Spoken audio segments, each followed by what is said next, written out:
अरे कमी वापर पण अस्सल वापर. MDH काश्मीरी लाल मिरची पावडर. पुण्यश्लोक अहिल्यादेवी होळकर यांच्या 300व्या जयंतीनिमित्त आपण पाहू शकता सांगलीतील मिरजेमध्ये माजी महापौर संगीताताई खोत यांनी भव्य दिव्य अशी विश्वविक्रमी रांगोळीचं आयोजन केलेलं आहे. हे आपण पाहू शकता. अश्वावर रूढ असणाऱ्या पुण्यश्लोक अहिल्यादेवी होळकर यांची भव्य दिव्य 60x80 असलेली फुटाची रांगोळी विश्वविक्रम आणि रांगोळीकार जगविख्यात रांगोळीकार जगप्रसिद्ध रांगोळीकार आदम अली मुजावर यांनी ही रांगोळी साकारलेली आहे.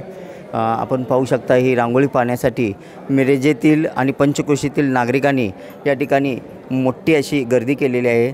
अहिल्यादेवी होळकर यांच्या जयंतीनिमित्त त्यांना अभिवादन करण्यासाठी माजी महापौर संगीताताई खोत यांनी या रांगोळीचं आयोजन केलेलं आहे. एकंदरीत पाहिलं तर ही भव्य दिव्य आणि विश्वविक्रमी रांगोळी पाहण्यासाठी परिसरातील सर्व नागरिकांनी या ठिकाणी गर्दी केलेली आहे. कॅमेरामन सुजितसोबत मी शंकर देवकुळे, TV9 मराठी, सांगली.